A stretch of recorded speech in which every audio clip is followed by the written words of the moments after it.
There you go. Can you see my screen? Okay. Yeah. All right. This is why I'm so excited today. Let's see if I can open this.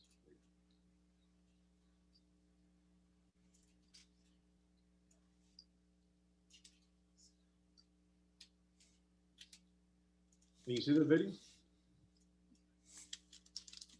Yeah.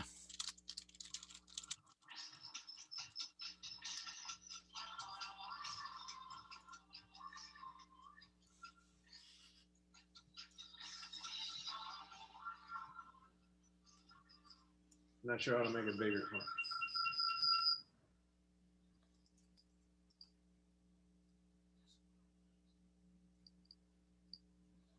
Sorry, guys.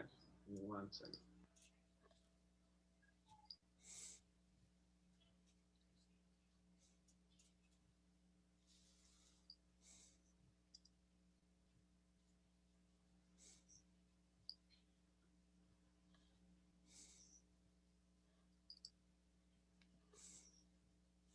Okay, here you go.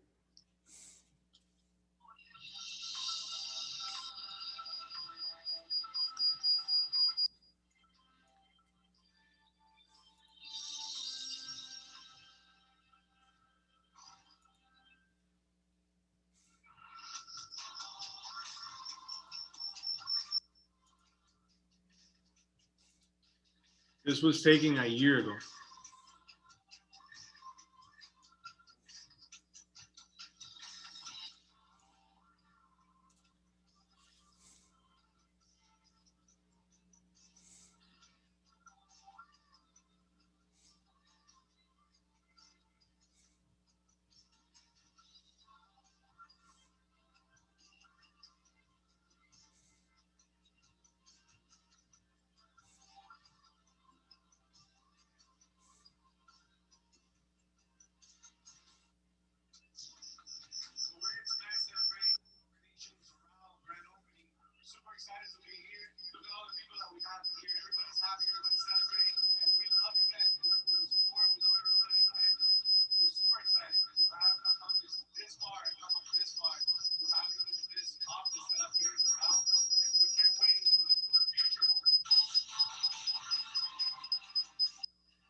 Daylon, we don't hear any sound though, just so you know.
I'm sorry, guys.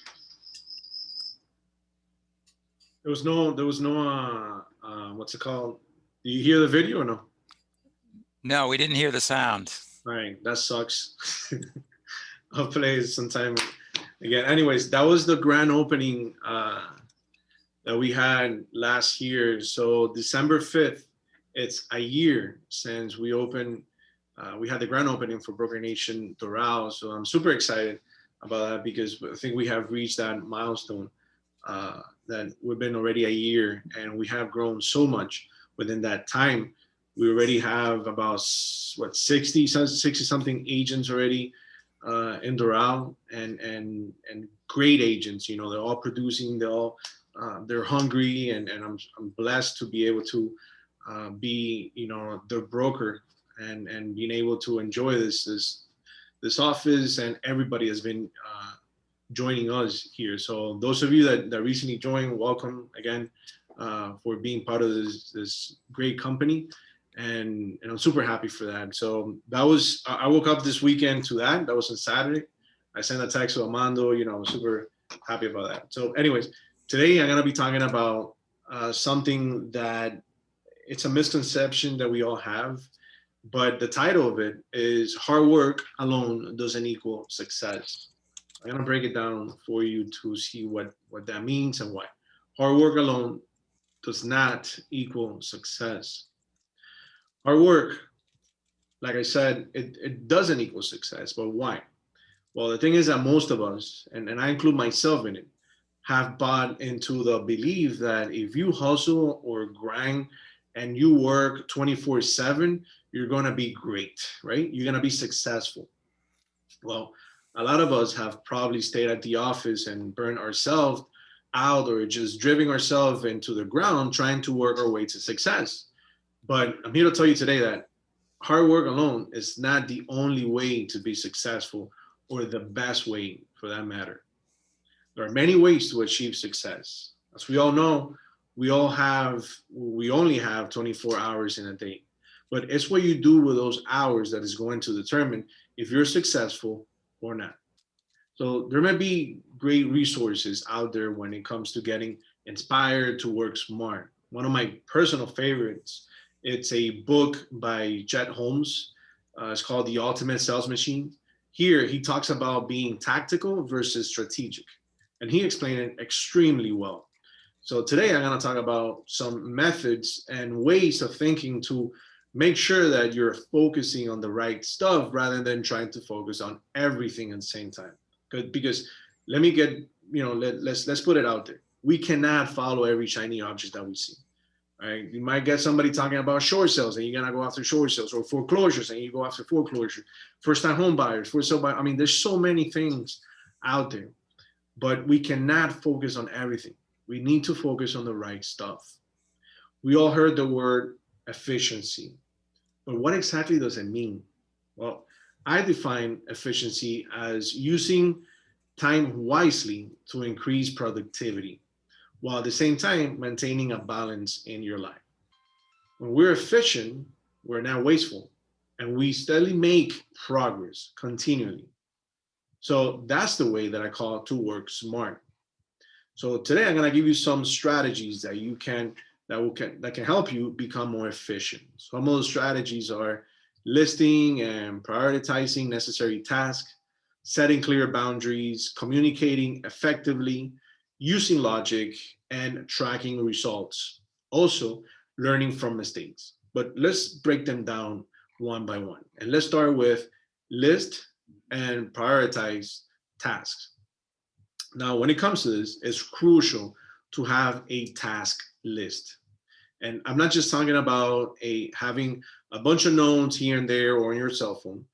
Everyone needs to have a comprehensive plan to stay focused. Whether you choose to use a pen and paper or software on your laptop, it's up to you. Just make sure you break down the list into short-term and long-term goals. And I'll go a little bit into in detail about this at the end, which I'm going to talk about setting a business plan. But this is very crucial to have a list or a task list. Of course, we can always accomplish everything we need to do in a day or even a month, but sometimes we have other distractions. We have the kids, or we have the spouse, or we have the neighbor just stop by, or whatever it is. You always have some distractions. But that's why it's even after we've listed the tasks, it's a great idea to number them in the order of importance. That way, if we get interrupted and lose out on time, we can address the most crucial matter next. My next point will be to set clear boundaries. For some people, the line between work and life or personal life is non-existent. Maybe you're happy to answer an email at 11 o'clock at night, or study reports over a stack of Sunday pancakes. But even if this is your normal, it's obviously not an ideal way to live. It may sound counterproductive at first, but isn't it a good work, or um, isn't it good to work around the clock, or isn't that the American dream? Well, my answer to that is no. Setting clear boundaries between work lives and personal life actually makes the most out of allotted work time. To set boundaries, first I would define which hours in a day, week, and month you will not be working. That's right, I said it, that you will not be working. You got to set hours even for the time that you're not going to be doing anything for work. Then don't do anything work related during those hours. That means checking emails on your phone, replying to clients, reading reports, or anything else. Instead, savor the downtime and come back to work feeling motivated, feeling refreshed. If being unresponsive stresses you out, like it stresses me out, you can set up automated emails and text responses where you're not actively working. Simply state that you receive your client's message and we'll get back to them as soon as possible when you resume work. Setting up automated emails is typically as simple as going to your email server, setting settings, typing in a message, and choosing the time frame for your message to go out automatically. Now, for text message automation, you can do pretty much the same thing, and there are apps for that. For example, for Android, there's this thing called Duelated Text Message Automation. Now, this one lets you schedule messages and reports when the message has been successfully delivered. Now, for iPhone, they have one that's called Auto Sender, and this one not only lets you schedule and automatically send message, it keeps a history of the send text. So this is a little thing that you can keep also handy when you're scheduling your downtime. My next strategy will be to communicate effectively. Now, consider a scenario where a client or a colleague asks you to be available at a certain time, but you already have a prior obligation. Yet, instead of communicating what works for you, you simply accept the imposed change to your schedule and scramble to get everything done. This not only affects the quality of your work that you were planning to do, but it can also affect negatively or impact your interaction with the person or people you agreed to meet with. So situations like these can easily be avoided if you just tell people that what works for you or what works for us and what doesn't work. All of us, and I include myself in it, we get shy about saying no, but polite communication actually saves time. It promotes compromise, still instills confidence, gains us respect from others, and eases our stress because we aren't trying to juggle too many things at the same time. Instead of just saying yes to someone's request, why don't you try responding with a few other times that works better for you and for your schedule? Now, my next strategy, and one of my favorite, is use logic. Approaching work challenges with logic is absolutely necessary. This alternative, feeling angry, sad, or discouraged at every little thing, is not only exhausting, but wastes our time. Of course, humans are going to feel things, but it's important not to allow our feelings to control our careers. Whether it's a dissatisfied client or a financial slump, solving any problem with logic ensures we make the best things and move forward. So let me give you an example. Suppose you had a prospect who plans to list a beachfront property with you, but at the last minute they decide to pull out. So an emotional reaction will be to stew over the loss and feel dejected about the possibility of listing other homes. A logical reaction will be to call up the prospect and earnestly ask for feedback on why they chose another agent, then use that feedback to improve yourself. Try this trick. Write out a recent scenario where you responded with an emotion. Think of anything that happened recently.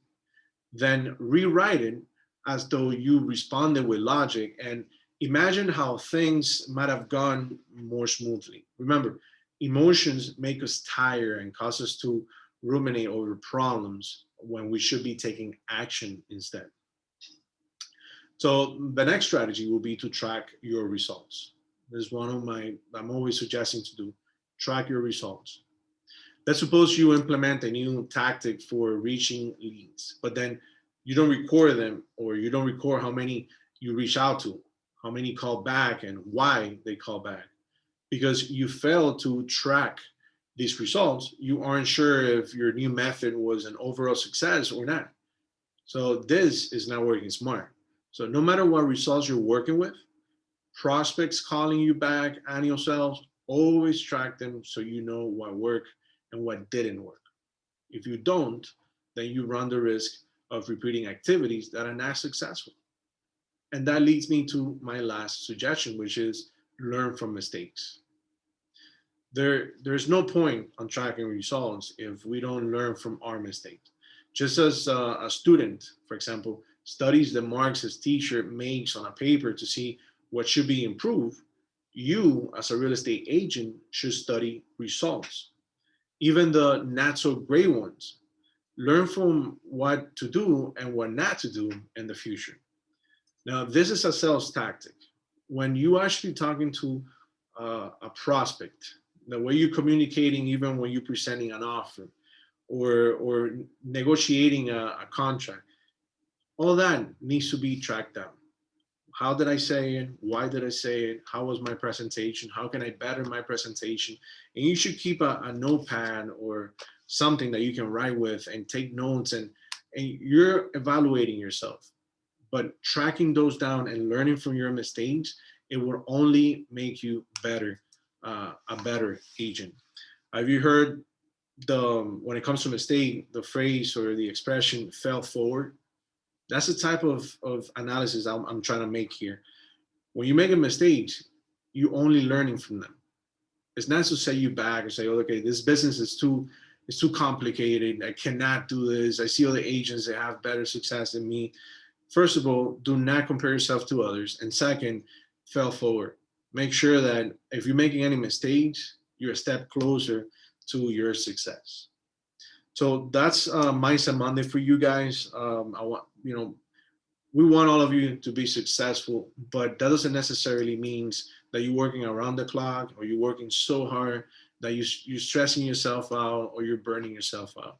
We want you guys to be efficient and work efficiently.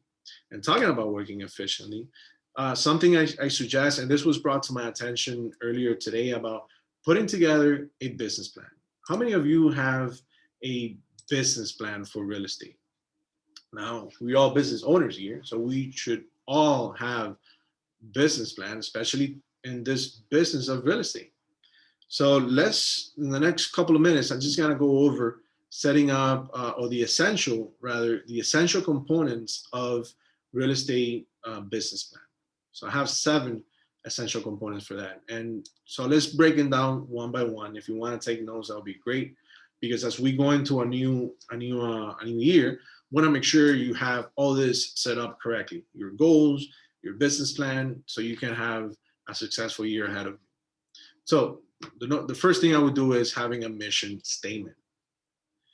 What is a mission statement? A mission statement that clearly define your purpose and the benefit you provide as an agent.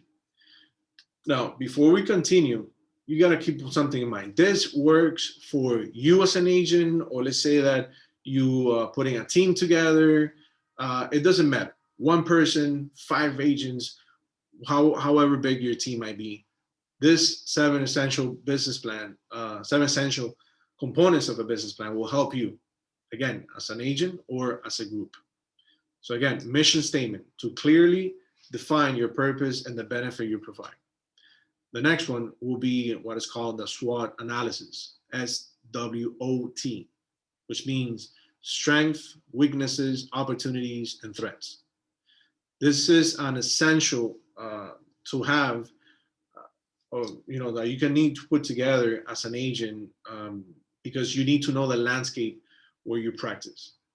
Okay, you need to know your strength, you need to know your weaknesses, you need to know what opportunities you might have and what are the threats. So this one is important for you to take some time and kind of like put it together. So the SWOT analysis. strength, weaknesses, opportunities, and threats.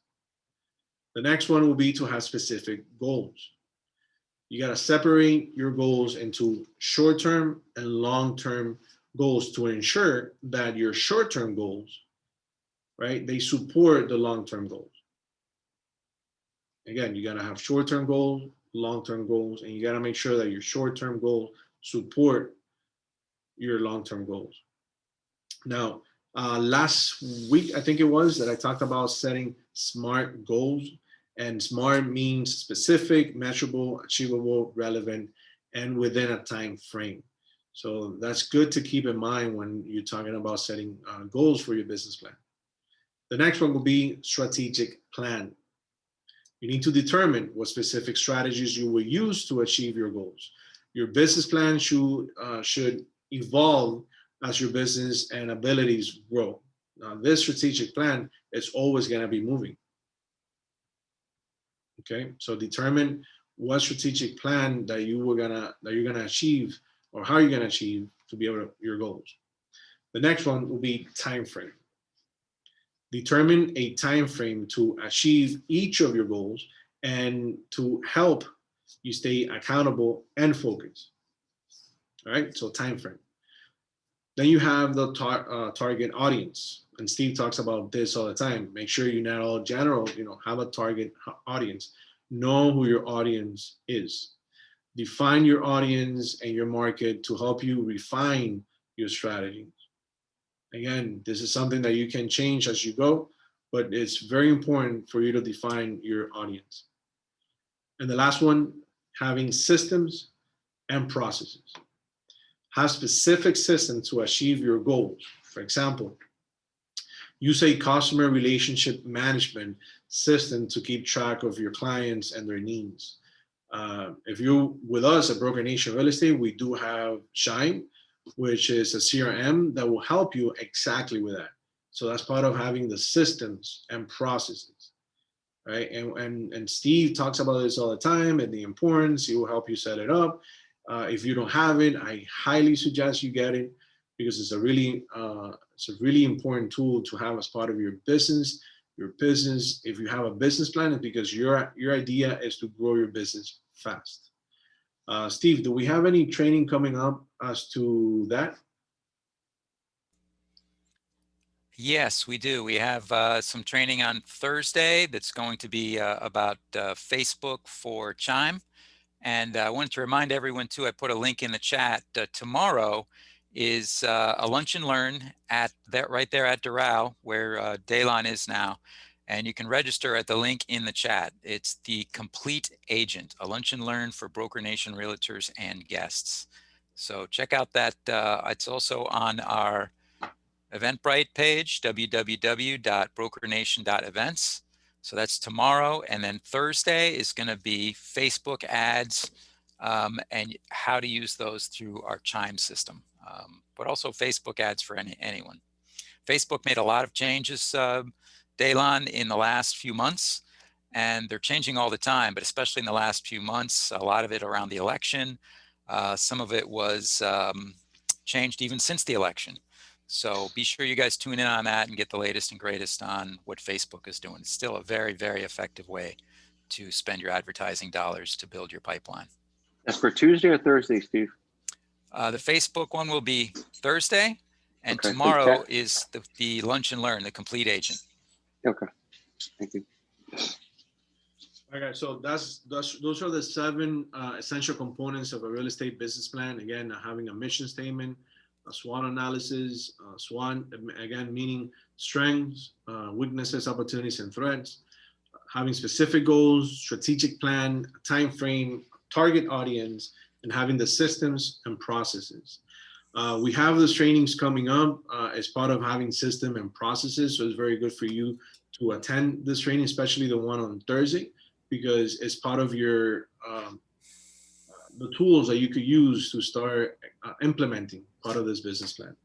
Another thing is that tomorrow we have, like Steve said, we have a lunch and learn at 11:30. It's called the Complete Agent. This is really good if you can to attend. It's gonna be in the Doral office. Again, it's a lunch and learn, so So make sure that if you're planning to attend, invite somebody else. Invite somebody else that is not with us, if you can. If not, just come and learn from what the company is putting together, what we're doing. How can we help you be a complete agent? Why you should be a complete agent? How this year, helped us to see things differently but more clear, and how we're gonna move forward for the next year. So this couldn't have come at a better time. So I encourage everyone that can to please register for this training. It's important for you to register and register whoever you're inviting, since we're ordering lunch. But let us know if you invited somebody, or send also the invitation link to somebody, so we can keep track of who you invited as well, although they haven't, maybe they haven't registered. So that's tomorrow at 11:30. I look forward to seeing you guys here, and how to be a complete agent. And Thursday, like Steve said, we're having that Facebook training. This is very good because there will be some updates that he will be giving you, some changes that happen. All right, Steve, anything else? Well, only that we're going to be announcing very soon, Daylon, right? Our end of the year Broker Nation get together. It's a little bit different this year because of COVID, but we have a plan. And are we ready to unveil that yet, or are we going to do that this week, Daylon? We'll do it sometime this week. We'll see. So you guys stay tuned for that. All Broker Nation agents, we got something special that we've arranged for the end of the year, usually our holiday party, end of the year party and get together. It's a little tricky this year, but we worked out a plan. We're going to be sharing that with you this week, so stay tuned. All right, guys, so that's the end of it. Thank you so much for joining us today for Mindset Monday. I hope you all have a great day today and an amazing week, and I look forward to seeing you guys on the next training. Take care, everybody. Thank you so much for joining. See you, Dylan.